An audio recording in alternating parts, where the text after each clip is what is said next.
amiga. Disse, olha só, está estranho aqui, porque todo mundo diz que não tem rede de saúde, não tem unidade de saúde públicas na região, porque não tem deputado. Aí eu lembrei daquela estudo. Aí ele disse, olha, vai baixando artigos sobre emenda parlamentar, que isso deve ser a dica, e eu vou baixo nos aqui também, quando você voltar, a gente... Aí ela baixou várias coisas, porque acabou entrando com um elemento assim mínimo no trabalho dela, porque não era o tema central. E eu disse, caramba, isso tem uma importância enorme, ou seja, o investimento no SUS vem sendo crescentemente apropriado por emendas parlamentares. Agora está mais grave, que de 2 anos para cá, ou 3 anos para cá, mais precisamente, parte, investimento é obra, né? Compra de equipamento, coisa nova, que expande a capacidade, né? Despesa de capital. Mas a despesa corrente, que é para manutenção da máquina, né? Pagar aluguel, conta de luz, comprar insumos e tal, vem crescendo a parte do insumo do SUS que depende do orçamento. Tem até uma moça que trabalha na presidência da Fiocruz, está fazendo um curso com a gente aqui agora, Leninha, e ela confirmou isso. A Fiocruz, o seu orçamento está cada vez mais dependente de negociar com parlamentares para tocar coisas do dia a dia da Fiocruz. Uma loucura. Quando a gente começou aí, eu dei o primeiro curso aqui e apareceu um texto da Tatiana Vargas, Luciana de Lima e Cristiano Machado estudando as emendas. E uma dica interessante, que é o banco de dados do Senado. Existe um banco de dados do Senado, que é o CIBIO, que qualquer pessoa pode ter acesso, e que dá emenda por emenda, partido por partido, tipo de emenda, para onde vai, o que foi aprovado, o que foi efetivamente pago e não. E aí o artigo delas é muito interessante, eu liguei para elas, e o banco e tal, elas disseram, o cara do Senado que nos ajudava, o banco era muito difícil, ele acabou ficando cansado, porque a gente chateava tanto ele, que ele no final disse que estava sem tempo e a gente não pôde prosseguir. Aí no curso que eu estava dando, tinha 2 engenheiros, alunos da COP, que faziam mestrado, estavam fazendo mestrado sobre o tema de saúde, mais da COP. Da COP Engenharia, da COP Ágil. Aí eles estavam aqui e disseram, deixa com a gente que a gente limpa o banco.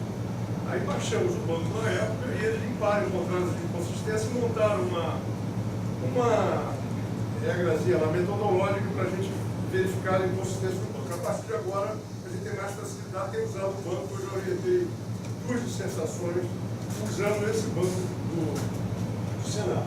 Então surgiu interesse em cima disso. E eu estou cada dia mais convencido que o Sistema Único de Saúde sofre um impacto muito grande do atual sistema político. Aí eu disse, bom, vou tentar entender, estou tentando entender. Ontem foi um dia trágico, né? É engraçado. Ontem completou exatamente 20 anos, foi exatamente 17 de abril de 1996, que houve o maior massacre de sem terra no Brasil, de Eldorado do Carajás. Foi no mesmo dia, aquela pouca vergonha que a gente viu na televisão, quem teve estômago para ver, eu tive até o final para eu fiquei isso. Eu tenho que tentar entender quem são esses caras. Fiquei lá, não comi, não fui ao banheiro, aí fiquei anotando lá os votos, tem uns dados aqui que eu tirei lá das minhas anotações, que eu vou mostrar no final. Então eu estou chamando isso aí da Polônia, a autorização do impeachment da Dilma sucesso, certo? Porque foi muito chocante ontem, né? O sistema político brasileiro, eu estou convencido que ele tem problemas muito sérios e ele é um tio meu, que era analista político, até consegui achar o livro dele no circo. Ele dizia, na época, quando eu estava vivo, ele foi do Correio da Manhã, foi redator-chefe do Correio da Manhã, depois de fechar o Correio da Manhã, escreveu lá fora de São Paulo no tempo. Ele disse, o sistema político brasileiro é irreformável. Ou seja, quem está dentro do sistema, deputados e senadores, não vão mudar o sistema, pelo menos não vão mudar os aspectos centrais. Por quê? Eles são vencedores nesse sistema. Se mudar as regras, o acesso, a possibilidade da população interferir mais, da sociedade interferir mais nesse sistema, se der, eles possivelmente deixam de ser, muitos deles, deixam de ser vencedores, se tornam perdedores. Então eu não tenho interesse. Eu demorei muito para entender essa frase dele. Tá, na verdade, procurando emprego para ele. Pessoal, tá? Dá para ouvir agora? Não sei. Tem que ligar. Alô? Dá para ouvir? Bom. Então melhora, né?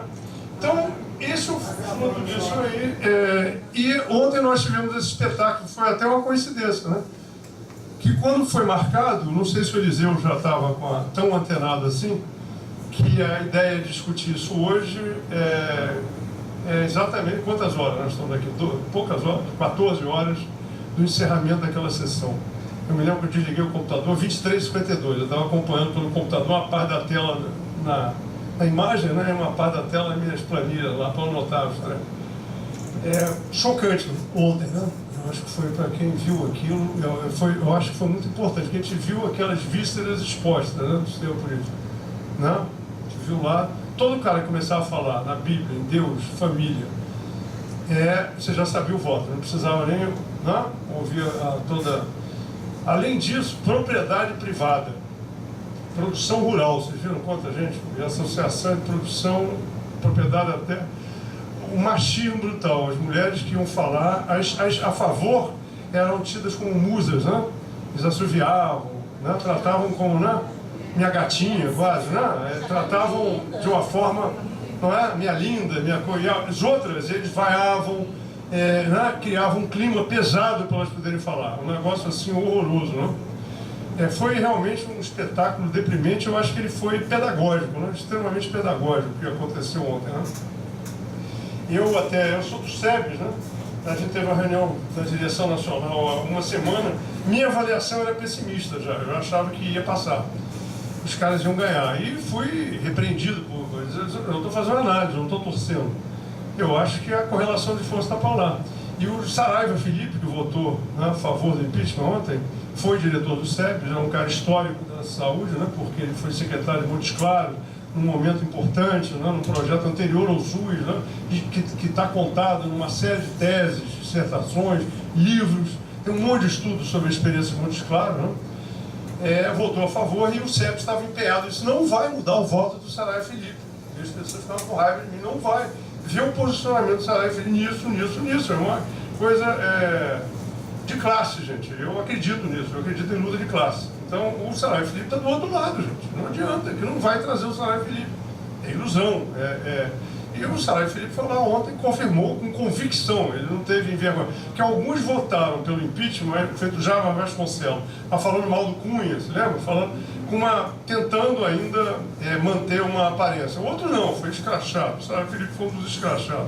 Ele não falou em Bíblia nem em família, mas a convicção era total. Então, a tentativa de entender isso, eu quero chamar, eu aproveitei e botei uns dados aí, eu queria um pouco falar dessa história. Vamos pegar um pouco, como é que eu ando isso? Deve ter uma frescura aqui. Bom, primeira coisa é a seguinte, nós temos um número de partidos políticos que nunca houve na história do Brasil. O máximo que nós tivemos no período democrático anterior foram 12 partidos. Antes do golpe estava em processo de registro mais 2 partidos. Então, na história do Brasil não tem. E não tem isso na esmagadora maioria dos regimes chamados democráticos. Não existe um número tão grande de partidos políticos. Isso não é à toa, não é um acaso, não se desenvolveu naturalmente. Houve uma intencionalidade nisso, nós vamos falar disso mais adiante, que está tornando ingovernável o país. Ingovernável. Né? Porque qualquer um que for para a presidência da República, qualquer um, vai ter que dar muito ministério para muita gente. Vai ter que fazer uma coligação ampla demais. Porque nós vamos ver os números aí, tá bem? Oi, gente, bem? Todo mundo entendeu 2 horas mesmo, né? Era 1h30. Então, o primeiro fator é isso. Isso aqui é uma herança da ditadura militar. Isso aqui é o que eu chamo o Golbery. Quem viu o Bebê de Rosemary, o filme, sabe o que é, né? A moça engravidou do demônio, ia ter um filho do demônio. O Golbery, antes de sair de cena política, ele deixou vários bebês de Rosemary. Um deles foi esse. Vamos ver como é que foi. Foi fruto de uma reforma que ele fez em 79, proposital para desmontar a frente do MDB. E não foi... É pensado isso, é uma coisa planejada, não é teoria conspirativa, está escrito. Tem hoje cada vez mais documentos sobre isso, as pessoas estão estudando, estão descobrindo quais foram as taxas, como montaram isso e tal.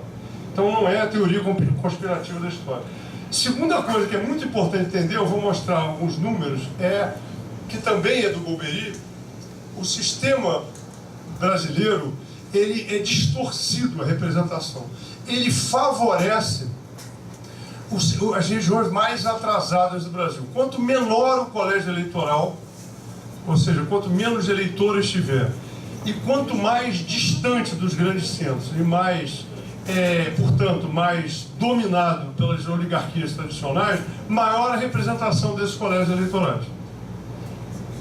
Isso foi uma coisa introduzida pelo pacote Abril, vou mostrar a coisa aí. Então, o que acontece? Eu vou mostrar os dados, mas vou adiantar um que é chocante, Roraima, que tem hoje 480 mil habitantes, até porque é mais ou menos a população da Barra, da Tijuca, com um pedaço de Jacarepaguá, uma coisa dessa, certo? Menor que Juiz de Fora, o menor colégio eleitoral, elege 3 senadores da República e 8 deputados federais. Cada eleitor de Roraima vale por 12,3 paulistas. Para a gente ter uma ideia. 12,3. E aí vai. Quanto maior o colégio eleitoral, menos peso ele tem, porque era onde a sociedade era mais organizada. Eu vou mostrar os números. Tá certo? Então isso foi montado pelo Golbery no pacote de Abril. Logo, o MDB ganhou a eleição de 74 para o Senado e ele muda isso. Não estou adiantando já algumas coisas. Isso gera uma dificuldade enorme para o Executivo ter maiorias estáveis no Legislativo, ou seja, qualquer política que você tem que aprovar é lei, tem que ser aprovada por lei, não um plano de governo, um orçamento, né? Vocês se lembram do Código Florestal, foi a última votação barra pesada no Congresso Nacional. Então é muito difícil com quem. Então o que você faz? Esses partidos negociam. Eu voto a favor da tua política, mas eu quero isso, aquilo, aquilo outro. Então, é muito difícil. Então, com isso, qualquer presidente que vai para o governo acaba sendo descaracterizado. O programa dele é descaracterizado, né? Então, o que teve, né? O programa do Lula, da Dilma, todos eles, alguns, o Collor, no início, entrou com aquela coisa de caçada de Marajás e desenvolveu o que se chama de presidencialismo imperial ou presidencialismo plebiscitário. Ele passava por cima do Congresso e ia direto para a população. Tinha 2 partidos só no início do governo. Logo depois, o Congresso começou a enquadrar o Collor. Você lembra? Ele foi obrigado a montar um Ministério de Notáveis, até que ele foi empichado, foi impedido, foi afastado. Não? Vocês lembram disso? O Collor foi afastado pelo sistema político. E aí, mesmo o Collor já teve que aumentar. Vou mostrar os números aí.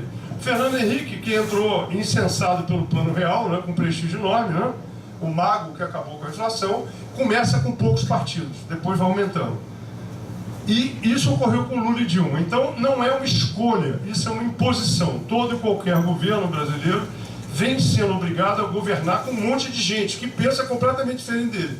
E vai descaracterizando o programa de governo. E cada ação que ele tenta fazer, ele tem que negociar com um monte de gente, mais cargo, mais emenda parlamentar, mais ministério. Não é à toa que o governo Dilma chegou a ter 39 ministérios. E ela disse que ia diminuir. Quando tomou posse, aumentou. Aumentou porque ela estava enganando, estelionato eleitoral? Não, é porque senão ela não montava o governo dela. Você não aprovava nada. Como acabou não aprovando. Porque depois chegou um ponto que eles disseram, não queremos mais, né? Vamos tirar. Esse foi o processo logo no início do governo dela. Então, é uma trama muito complexa de entender, de coalizões partidárias, né? Muito complicada, que ela ocorre no momento da eleição, ocorre no momento de formar o governo e ocorre a cada momento que tem uma decisão importante durante o governo. As coalizões mudam. Quem vota com você, quem não vota com você, isso exige um esforço imenso e isso se faz, evidentemente, nos bastidores. Pouco disso aparece para a população. Né? Ontem a gente pôde ver víscera, né? Mas normalmente as vísceras estão escondidas, as nossas estão escondidas, não é isso? Não? Se a gente abrisse aqui, ia ser uma coisa horrorosa. Ninguém ia prestar atenção mais no que eu estou falando, né? Mostrasse minhas vísceras, né? Ontem a gente viu um pouquinho do Congresso. Bom, outro aspecto que é muito importante é o seguinte: os interesses são muitas vezes regionais. São interesses regionais que dominam essas coalizões. Ninguém está pensando em Brasil. O cara está pensando no seu esquema político. Isso é muito importante. Entendeu? Então a gente perdeu a possibilidade de fazer programa de governo, mudar isso, e condiciona o gasto público completamente. O dinheiro é totalmente aprisionado por esses esquemas e ninguém governa sem dinheiro. É com dinheiro que você viabiliza as ações, os programas de governo, né, e tal, né? Bom, E outro aspecto que eu vou falar depois aí também, eu estou fazendo introdução, as campanhas eleitorais brasileiras estão entre, talvez sejam, as mais caras do mundo. Estão entre as mais caras, mas talvez sejam as mais caras. A última eleição para presidente gastou mais dinheiro no Brasil do que a última do Obama, que elegeu Obama nos Estados Unidos. Houve vários estudos que mostraram isso. Por várias razões, pela maneira que se organiza o sistema eleitoral brasileiro. É caríssimo. Então, é ilusão pensar, vão proibir o financiamento privado. Quem vai financiar? Alguém vai financiar, porque é viagem de jatinho, é um monte de gente, cabo eleitoral espalhado. Vamos pensar o tamanho do Brasil, gente. O Rio de Janeiro, uma das menores unidades da federação, é maior que o Líbano, é maior que a Holanda, é quase o tamanho de Portugal, o Rio de Janeiro. Minas Gerais é maior que Espanha e Portugal somados. O Pará cabe não sei quantas Franças dentro do Pará. Imagina a campanha no Pará. Quanto custa isso? Porque o colégio eleitoral é o Pará inteiro. Então um partido pequeno que surge, minoritário, ligado ao movimento social, ele tem uma dificuldade enorme. Como é que ele vai concorrer com os partidos que conseguem financiamento privado? Aí agora não, vamos proibir, as empresas não podem mais, foi feio demais. Quem tem dinheiro que não é empresa? Tem gente que tem dinheiro que não é empresa, não é? Quem vai financiar? É a droga, é o jogo, é a prostituição. Não vão ter dúvida, vai ser financiamento privado pior do que o atual. Porque alguém vai financiar. Vocês acham que os deputados vão se arrepender e vão fazer campanha por Facebook e coisa? Gente, vão cair. A gente viu quem são ontem. A gente viu aquelas falas. Né?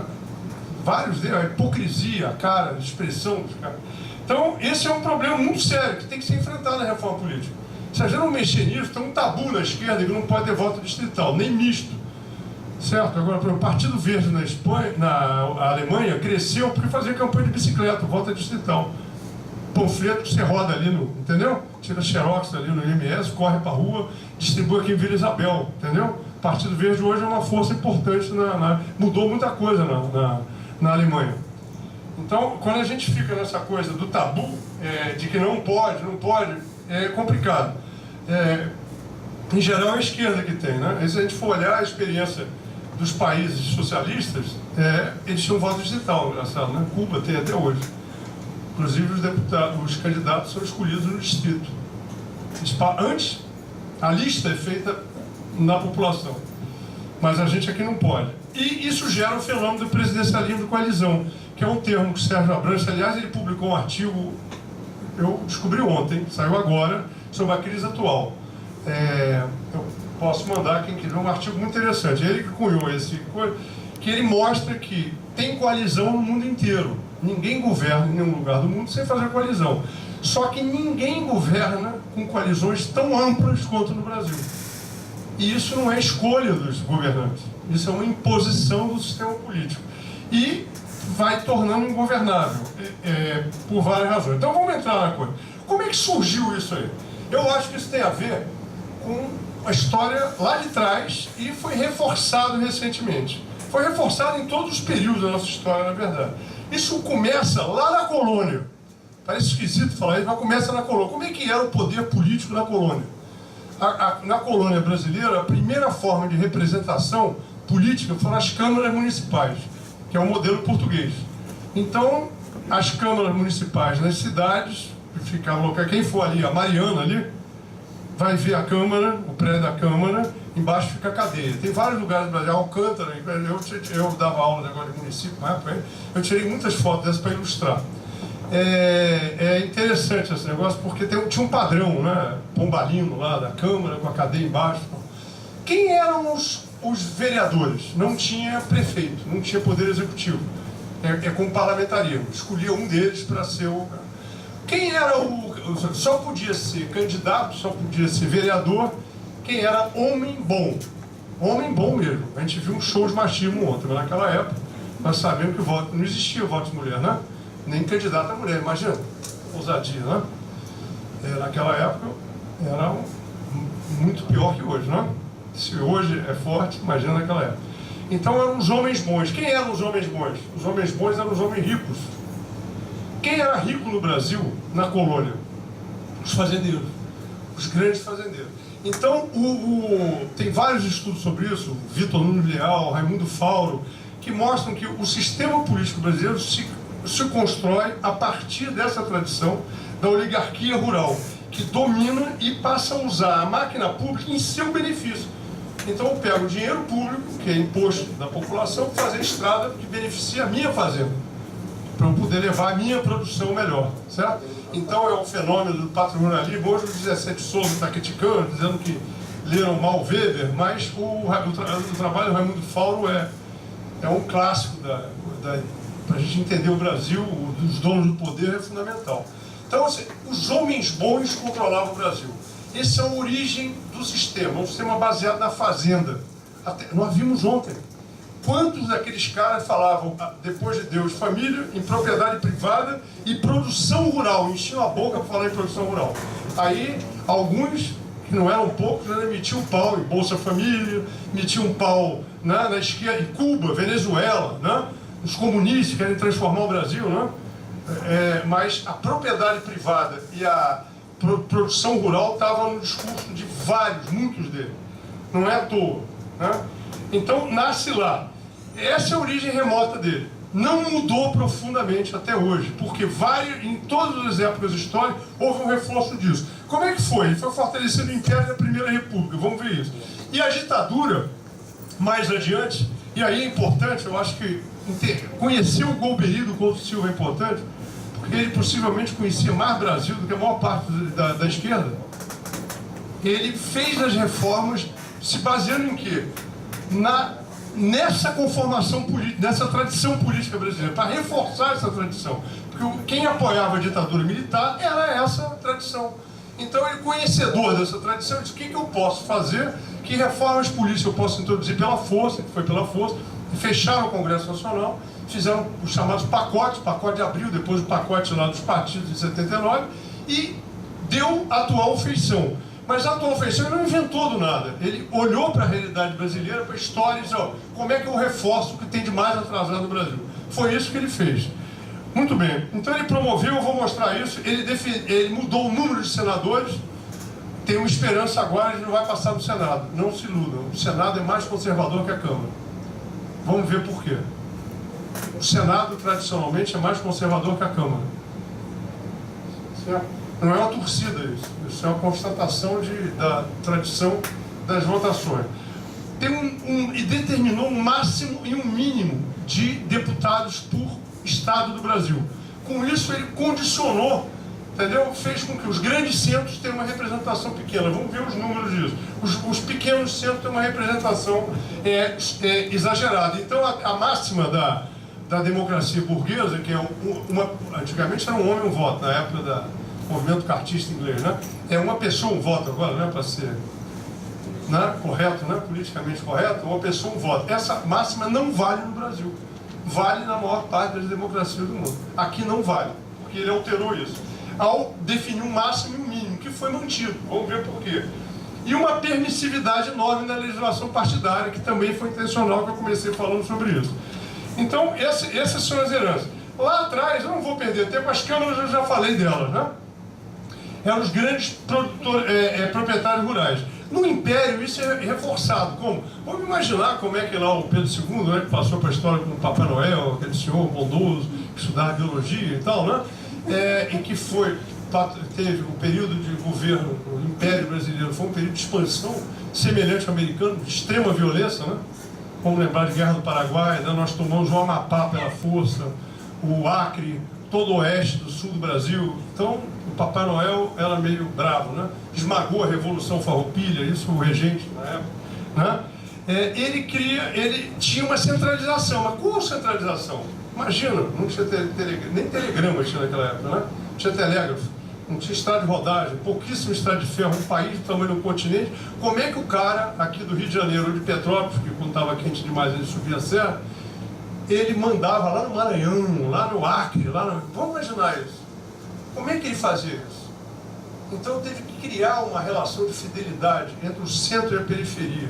E ele monta uma instituição brilhante, a Guarda Nacional, para manter a ordem interna. Não tinha como ter aparelho de polícia centralizado, polícia federal, como hoje, né? Tem gente aí aplaudindo, né? vibrando com a Polícia Federal, né? Uma amiga minha ficou chocada que os vizinhos dela estavam aplaudindo a Polícia Federal. Onde você mora? Morar na Zona Sul, você quer como? Você acha que os caras que têm dinheiro moram onde, minha filha? Você acha que a direita mora em algum lugar, ela não está voando. Ela voa bastante, mais do que a gente, né? Mas ela mora em algum lugar, ela mora lá, mora do teu lado, cara. Tu pensa que teus vizinhos são de esquerda. Tu tá maluca, né? Pirou, geral, né? Tá certo? Entendeu? Tem uma meia dúzia de esquerda. A maior parte é arquiconservadora. É só ver as eleições, resultado das eleições no Rio de Janeiro nos últimos 20 anos. Copacabana, Ipanema, Lagoa, Jardim Botânico, isso é arquiconservador. Tijuca é mais avançado, é tipo um bairro conservador. PT, PDT e tal, o PSOL tem muito mais voto na Tijuca do que na Zona Sul. Isso é um fato, não é uma opinião. É só pegar os dados das eleições. Certo? Então, olha só. A Guarda Nacional, o que era? Quem tinha dinheiro ia lá num guichê, devia ser ali em São Cristóvão, né?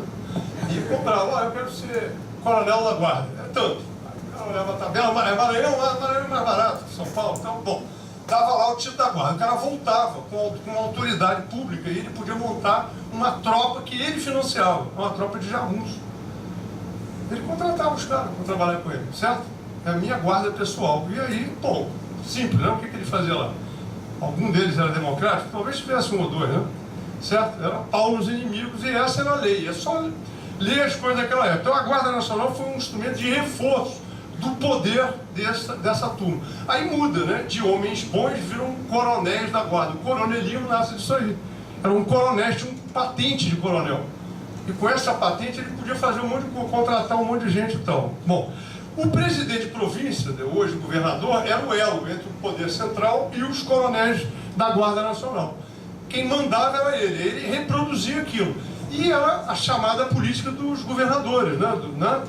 O que foi a política dos governadores? Como não dava para mandar nesse Brasil desse tamanho, não tinha estrada, não tinha ligação, não tinha nada, não tinha Rede Globo, todo mundo vê a mesma novela, né, para vender as ideias para as pessoas, como é que ele mantinha? Era uma relação de fidelidade em cascata, né? Os governadores, ó, fica aí, você faz o que você quiser na tua província ou no teu estado. Você manda, mas usa a moeda nacional, usa os símbolos nacionais e diz que é brasileiro. O resto é contigo lá. E esses caras tinham uma relação de fidelidade com os coronéis. Esse é o sistema. Foi esse, é só ler os caras que estudaram isso, é impressionante o modelo. E controle do eleitor, né? Eleição a bico de pena, né? O que era eleição a bico de pena? O cara anotava. E quem ia votar, ele sabia quem era. Então ele sabia quem votou na oposição. Tinha cédula até de você quer votar a favor ou contra. Aí tinha cédula de uma cor a favor, outra contra. Imagina. Eu disse, não, eu quero contra. Tá bom, então aqui é cédula, meu filho. E depois aguenta as consequências, certo? Então era um sistema de controle brutal do eleitorado. Analfabeto está de fora, mulher está de fora, não é isso? Mulher não votava, analfabeto votava, era uma parcela mínima da população que votava e votava sob o controle desse sistemão. Que ele foi ganhando outros contornos agora, mas essencialmente a base é a mesma, certo? É a relação clientelística do grande proprietário rural com aquela população, com a população que está em torno dele, que depende dele para tudo e tal, né?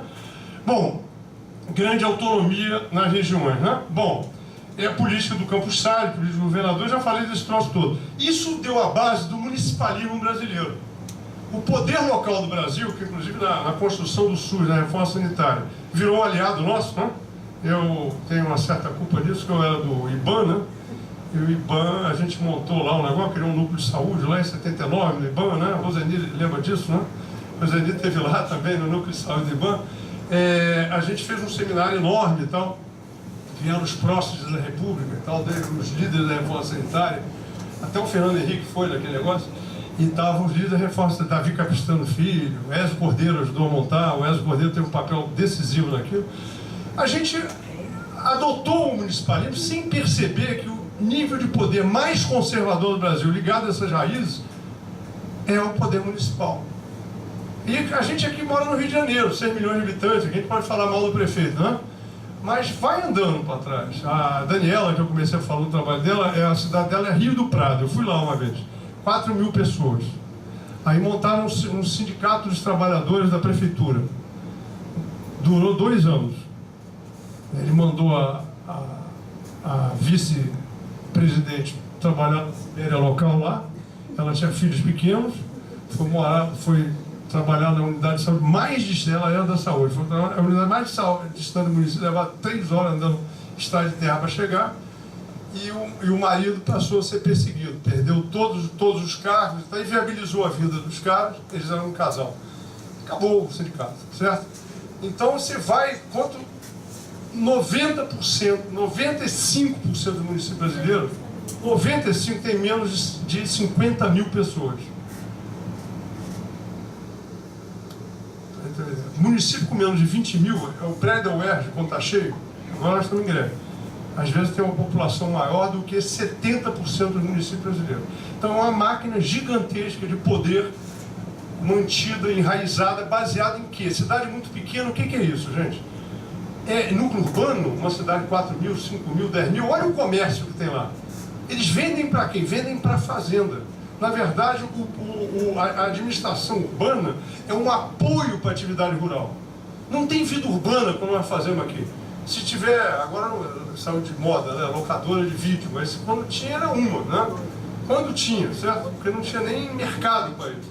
O cara vende sela de cavalo, óleo para trator, entendeu? Em alguns lugares é até mais moderno, o cara vende GPS para trator e tal, mas é para atividade rural, o comércio. A vida urbana vive em torno da fazenda. O fazendeiro é o centro. Os prefeitos têm, em grande parte, uma ligação direta, são caras que são, isso da esmagadora maioria. Isso conforma o quê? A base dos partidos políticos brasileiros. Da maior parte deles, desses partidos bacanas que estavam votando lá ontem, né? Os PMDBs, os PPs, os PRs, sei lá, a gente nem sabe, são 28 que tem deputado. Bom, tá certo? Então tá ligado ao agrarismo, essa coisa mais atrasada. Bom, eu vou pular essa parte, porque a gente teve um breve período, né? Da lei, quando acaba a Segunda República, a Primeira República, vem o quê? Revolução de 30. A Revolução de 30 centraliza a política, reduz o poder do interior, mas faz acordo com vários. Né? A oligarquia de Alagoas apoiou Getúlio Vargas. A oligarquia do Rio Grande do Sul apoiava Getúlio Vargas. Foi uma briga com parte entre oligarquias e aliança com setores urbanos. E só que logo depois há uma radicalização, fecha Estado Novo, não é isso? Nós tivemos um período democrático curto, que vai de 45 a 64, né? Então, nesse período, a gente tinha basicamente 3 grandes partidos, como hoje. Só que eles tinham um peso no Congresso muito maior do que os atuais 3 grandes. Hoje, desde a Nova República, tem 3 grandes partidos. O PT, o PMDB e o PSDB. Esses são os grandes partidos. Depois tem partidos médios. O maior dos médios é o PP. Né? Partido do nosso atual governador interino, certo? Né? Gente de reputação bacana. Né? A gente teve nesse período um período de extrema dureza, era o auge da Guerra Fria. Os comunistas ilegalistas têm uma votação ótima, são fechados logo depois, não é isso? Postos na ilegalidade. O Prestes era o senador mais votado do Brasil.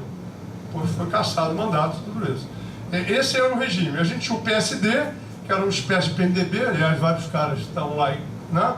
Alguns ainda não estão vivos, daquela turma, era o maior partido, raramente estava no poder. A UDN era segundo maior, era da direita. E o crescimento alucinado do PTB, foi o partido criado foram os 3 grandes. Esse foi o partido que cresceu. Né? Se só tinha 3 a 5 partidos, tinha 2 partidos médios, o PSP lá do Ademar de Barros, que interferiam no processo, o resto não contava. O PTB cresceu demais, é uma das razões do golpe. Foi o que cresceu. Opa, era um partido que tem uma ligação com a massa popular, do jeito lá getulista, mas tinha uma ligação forte, que foi adotando uma postura cada vez mais à esquerda, a favor das reformas de base, que são as mesmas de hoje, né? Reforma agrária, né? Acabar com a miséria, né? É uma razão do golpe. Muito bem. Aí fecha o tempo 64. Fecha o tempo 64, fecha os partidos. A gente chegou a ter 12 partidos naquela época. Só 3 a 5 no máximo, 3 eram realmente relevantes e mais 2 ali que interferiam no processo. Você entra no período atual e eles fecham, né? No período atual não, da ditadura, fecham, passa a ter o quê? 2 bipartidariam, Arena e MDB, né? Então e não podia ter nome de partido. Não é à toa que um é Aliança Renovadora e o outro é Movimento Democrático. Não podia usar a palavra partido. Partido era feio. Certo? Eles massacram um monte de gente, prendem autoridades, etc. Caçam políticos, não? Os partidos dissolvem e botam, em 68 a coisa fica mais pesada, botam o Congresso em recesso. Ninguém conta, né? Mas quando o MR8 e a LN sequestraram lá o embaixador americano, uma das demandas era reabrir o Congresso, e foi reaberto. Eram 3 demandas: libera 15 presos políticos, abre o Congresso e lê um manifesto. E os 3 foram cumpridos, porque era o embaixador americano, né? Os caras tiveram a ousadia de pegar o embaixador americano, primeiro sequestro de embaixador no mundo, os caras liberaram. Bom, e começa cassação. Foi um período pesado, né? Os anos de chumbo, que vão até a entrada do Geisel. Com Geisel muda a política, e ela passou a ser conhecida como a distensão lenta, gradual e segura. Parece que a gente aliviou, não é isso? Não é verdade. O cara que pilotou isso é o Golbery. O Golbery foi o mesmo cara que foi o principal articulador do golpe. Ele passou, na década de 50, ele foi um dos criadores da Escola Superior de Guerra, passou anos pregando o alinhamento da doutrina de segurança nacional com a doutrina norte-americana. Ganha isso. Os militares aceitam isso. E só mudam no regime militar. A Escola Superior de Guerra já defendia isso. Ele é o principal articulador do golpe. É só ler o livro do uruguaio lá, que é o melhor, é o livro mais completo sobre o golpe, que ele pegou todos os arquivos do IPES, IBAD, diz quem é quem, tem o nome de todo mundo, o que ele fazia. O Golbery é o principal articulador do golpe. Esse cara é o cara que o Geisel escolhe para colocar na Casa Civil, para pilotar a distensão lenta, gradual e segura. Eles tinham vencido a esquerda armada nesse momento, né? A última operação contra a esquerda armada foi no iníciozinho do governo Geisel, quando eles exterminaram a guerrilha lá do Araguaia, logo nos primeiros meses. Bom, a distensão, né, que parece uma coisa bacana, ela foi ligada a várias outras operações, não tem nada de extremamente tenso. Primeiro, o governo brasileiro lança, junto com as ditaduras vizinhas, a Operação Condor. Era um acordo que eu mato o seu terrorista para você. Se tiver um argentino aqui, a gente mata. Se tiver um brasileiro aí, vocês matam para a gente. Certo? Era uma operação conjunta da polícia política desse país, uma turma que o Bolsonaro está querendo trazer de volta, né? Para fazer isso, e exterminaram muita gente. Ele lança no Brasil a Operação Radar contra o PCB. O PCB nunca tinha feito luta armada, era contra a luta armada. E porque foi contra, também conseguiu se reconstruir. Estava, inclusive, no ABC, pesado, organizado no ABC. Um dos principais dirigentes do PCB tentou recrutar o Lula. Não conseguiu recrutar o Lula para o PCB. Logo depois foi preso e morto. Na mesma época, né? Não teve nenhuma relação com a conversa com o Lula. Mas ele foi preso e morto porque lançaram uma operação que matou 12 líderes, né, dirigentes. Nisso não está nem Manuel Fiel Filho, nem o Herzog, que não eram dirigentes. 12 dirigentes são mortos e 679 militantes presos. Distensão lenta, gradual e segura, né? Tá certo? Essa parte, logo depois, aí mata o Zeca Fogoel, o último sobrevivente lá do PCdoB do Araguaia, né? Eu pulei no trânsito, não, está no outro, está meio desorganizado. Não, estava aqui, eu não falei. Eu tirei, por alguma razão. Sei lá porque eu tirei. Ele expulsa o Brizola do Uruguai. Então, o João Goulart e o Brizola estavam exilados no Uruguai, certo? E tinha uma liberdade de ação. Embora fosse uma ditadura militar, eram líderes, ninguém mexia com eles. O governo Geisel vai lá, negocia com a ditadura do Uruguai, tira esses caras daqui. Então ele atingiu o PCB, atingiu o PCdoB, atingiu o PTB. O PCB e o PTB, principalmente, eram as tradições, né? Representavam a tradição de luta da classe trabalhadora brasileira, né? Durante décadas dirigiam as centrais sindicais, as greves dos sindicatos, constituem a memória. Eu brinco assim, que eu digo, é como se tivessem feito uma lobotomia. Mata todo mundo, apaga, a gente tira a memória desses caras e solta o cara desmemoriado aí. A gente pode comparar o que aconteceu no Brasil, essa brincadeira que eu fiz, com o que aconteceu nos países vizinhos. Acaba a ditadura, a nossa foi a que durou mais, né? A nossa durou 21 anos, nenhuma delas durou isso. Quando acaba, todos os partidos são diferentes. Pouquíssima coisa. O PCdoB, o Brizola nem pôde ficar com a sigla PTB, né? Ele deu para Ivete Vargas. teve uma disputa entre os dois, deu para o Ivete Vargas, o Brizola teve, então dividiu os trabalhistas. O PCB tinha sido aniquilado, o PCdoB também foi brutalmente reduzido, sobrou muito pouca coisa da memória de lutas. Cria-se um vazio. Você vai para o Uruguai, Chile e Argentina, quem foi para o poder depois? Os mesmos partidos, as mesmas forças políticas que existiam antes da respectiva ditadura militar. É como se aqui no Brasil tivessem feito terra arrasada, começa tudo de novo. Nesse meio tempo plantaram seguro privado de saúde para os trabalhadores, né? Atraíram a classe trabalhadora para isso, criaram uma série de dificuldades. É como se a gente tivesse começado tudo de novo. Pior que a gente começou tudo de novo dizendo que o que existia antes nada prestava, mas aí é outra conversa que não é o caso. Bom, no mesmo período da distensão, jogam bomba na ABI, na Câmara de Vereadores do Rio, né? Tem o massacre da Lapa, né, que eles encontram uma reunião do PCdoB e matam vários dirigentes. Né? O Brizola estava ali. Bom, essa foi a distensão lenta, gradual e segura. Só que em 74, o MDB, que era um partido da oposição consentida, tem uma grande vitória eleitoral. Elege 2/3 dos cargos do Senado em disputa naquele momento. Só metade dos cargos estavam em disputa. Elege 2/3. Aí a ditadura está na hora de parar. Aí o Golbery monta a primeira medida, que é o pacote de abril.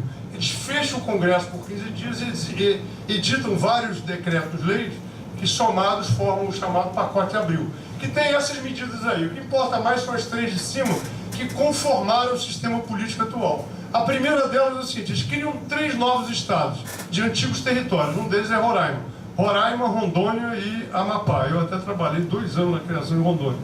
Sabia lá que pelo IBAN, lá, ajudando a criar um município, tomando banho de lata lá em Ariquemes, Cacoal, Pimenta Bueno, aquele lugar. Eles estavam criando um município, não tinha nada, no meio do mato. Ariquemes era cavado no meio da selva, cavado. Você ia de um quarteirão para o outro com uma picada, assim, né?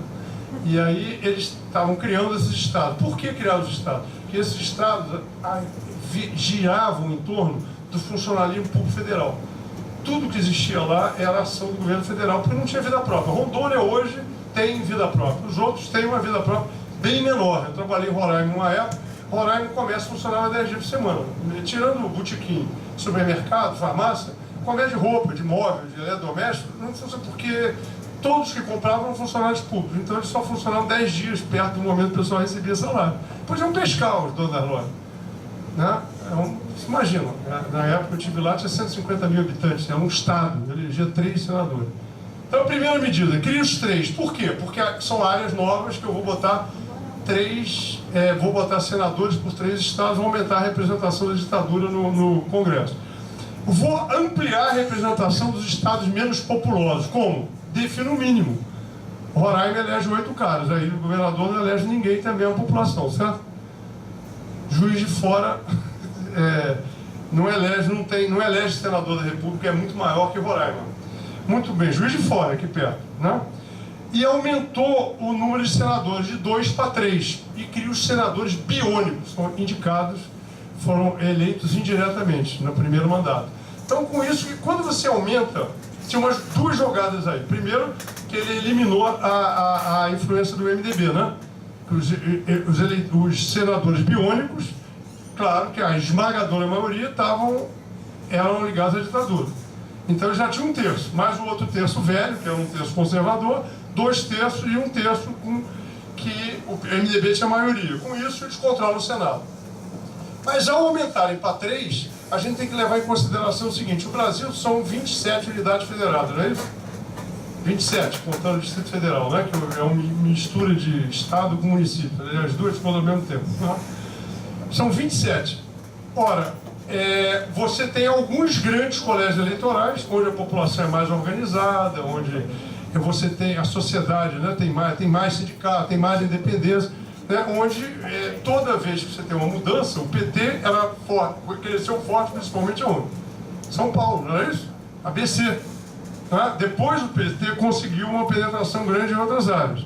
Mas toda a organização independente surge nos grandes centros. Que lá embaixo você depende do seu prefeito, que é o dono da fazenda, não é isso? Se você fizer uma careta para ele, você não arranja mais emprego em lugar nenhum, né? Essa é a realidade interior do Brasil. Então, como a maior parte dos colégios dos estados tem uma população relativamente pequena, e o sistema tradicional de poder continuou, era mais fácil que as velhas oligarquias que apoiavam a ditadura e que formavam a arena se mantivessem no poder lá. Mas como a maioria dos colégios eleitorais é pequena, a maioria dos senadores é eleita nos pequenos colégios eleitorais. É por isso que eu disse que o Senado é mais conservador. Certo? Você tem 3 senadores de cada lugar. Nós vimos a votação do Amapá e de Rondônia ontem, vocês viram? 100% dos votos a favor do impeachment. 100% dos votos. Todos votaram a favor do impeachment. Então, só aí já são 6 senadores, né? Se transpuser da Câmara para o Senado, pouco. Muito bem. Então, isso foi pensado também. O cara está pensando no futuro. Aí, dessas outras medidas, não vão perder tempo, já falei dos biônicos, porque isso era passageiro. O que ficou foi aquilo. Ficou por quê? Ficou por uma razão. Como é que foi feita a transição política no Brasil? Quando eu era do MR8, e aí a gente era uma organização clandestina, e tinha um cara muito gaiato. Ele dizia, o bom de ser revolucionário no Brasil que é Paris ou Paris. Ele, como assim? Isso é claro, se a gente perder, eu vou exilado para Paris. Se a gente ganhar, eu vou arranjar uma vaga na Embaixada do Brasil, eu vou ficar lá, curtindo a cartinha Latam lá e tal. Aí eu encontrei com ele na rua uns anos atrás e disse, ô Vitor, e aí, não foi? Hoje ele faz escritor de teatro e tal. O Vitor disse, deu empate. Eu fiquei nessa bosta. Ganhamos, nem perdemos. Foi um empate, foi uma transição política que foi feita sem uma mudança radical. Vocês se lembram que no momento em que o Maluf perde as eleições, teve a campanha da direta, né? Que acelerou o processo final da ditadura, botou manifestações gigantescas na rua, abreviou o período da ditadura, e um grupo da ditadura, da Arena, transita de lá para cá, passa para votar no Tancredo Neves. Quem eram essas figuras? Figuras de sempre, que eu acho que chegaram aqui com Pedro Alves Cabral. José Sarney, Antônio Carlos Magalhães, ele morre, mas é igual um fantasma. Vocês viram aquele gibi que tem um filho do fantasma, ele parece que o fantasma era imortal. O filho dele é o prefeito de Salvador, né? Está na espreita para voltar para o poder no Estado, né? José Sarney, Aureliano Chaves de Minas Gerais, né? O Marco Maciel de Pernambuco. Esses caras formam a Frente Liberal, rompem com a ditadura, sob o argumento do Maluf. Eles perceberam que o barco da ditadura está fazendo água, então vão passar para o outro lado. Vão passar, os ratos são sempre assim, né? Foi igual os do impeachment, né? Tinha um monte de votos que se contaram que ia votar. Quando o rato grande saiu, eu disse, bom, todos os carrapatos e piolhos vão junto. O MDB saiu, o PMDB saiu, né? Rompeu com a Dilma, acabou. Os outros, as pulgas vão junto com o rato, né?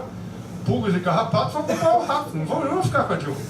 E eles, não, você está pessimista. Não é, cara, é assim que as coisas acontecem. E aconteceu, nós vimos ontem, não foi isso? Vimos ontem. Então, olha só, o que acontece? A transição foi feita pelo alto. A gente não teve um rompimento. Não é à toa que os torturadores não foram presos. Foram presos no Chile, foram presos no Uruguai e foram presos na Argentina, não foram? A gente ainda está aqui ralando na Comissão da Verdade, sob uma pressão danada, os caras vão lá, não dizem nada, não é isso? E o Bolsonaro defendeu o Ustra e tentou bater no João Willis, que deu uma cusparada nele. Agora está a moda, vamos fazer igual o João Willis, né? Todo mundo cuspindo o Bolsonaro. A gente podia botar uma figura do Bolsonaro aqui na entrada do MS, todo mundo que entrar cospe na figura, né? Podia fazer isso, a escarradeira do MS, Bolsonaro. Estou brincando aqui, fazendo uma provocação, mas não é nada tão absurdo, né? Mas vamos lá. Então, estou perdendo um pouco aqui nesse negócio, mas o que eu estava falando? Era da transição. Esses caras são a base do Centrão. O Centrão são os caras que vieram da Arena e os caras conservadores do MDB. Então, quando se faz a Constituinte no Brasil, que não foi a Assembleia Constituinte, a luta da esquerda era por uma Assembleia Constituinte livre e soberana. Eleição específica para fazer a Constituição, sob base própria. Não, elegemos um Congresso Constituinte. Durante um período ia fazer a Constituição, o resto do tempo ia ser legislativo normal. As mesmas regras da ditadura. Não é à toa, esses caras se elegem assim, mantêm essas regras na Constituição e as leis eleitorais posteriores mantiveram os pacotes do Golbery. Transição pelo alto, certo? Assim foi feito, as regras ficaram. O bebê de Rosemary do Golbery ficou. Aí é um sistema político que nós temos, que nós vimos as vísceras ontem. Entendeu? Não é de espantar que a gente tenha esse tipo de resultado, certo? Muito bem. Então, a primeira medida, a outra eu já falei, foi a reforma. Aí começa a transição política, você teve lá, começa o movimento grevista, surge a liderança do Lula no ABC, vai gerar CUT, PT e tal, e eles logo depois adiam as eleições de 80, dão um freio de arrumação, adiam as eleições, prorrogam os mandatos de prefeitos e vereadores. Por quê? Faz uma nova lei orgânica dos partidos logo depois da anistia, que reduziu o que se chama de cláusula de barreira. Em todo lugar do mundo, até no Brasil, você tem uma... nós três aqui montamos um partido, já é um partido. Não, peraí. A gente tem que saber se minimamente os partidos têm alguma legitimidade, alguma expressão na sociedade. Então as cláusulas de barreira visam isso. Quando elas são elevadas demais, elas freiam o processo democrático, né? Elas determinam que tem muito poucos partidos. Quando elas são amplas demais, elas estimulam a criação de partidos. Fora que o governo financia, tem um fundo partidário. Isso é dinheiro, certo? Os partidos têm acesso a dinheiro público, então é negócio. Eu vou montar um partido agora para arranjar uns cargos lá. A gente pode, o Temer vai se eleger, a gente montando um partido, quem sabe, né?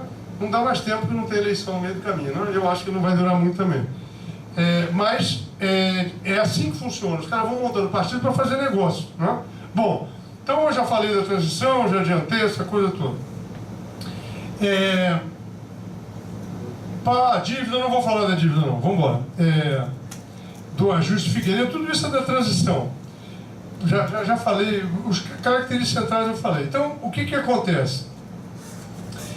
A transição feita dessa forma gera o quê? A gente não conquista diretas, conquista o quê? Eleição indireta.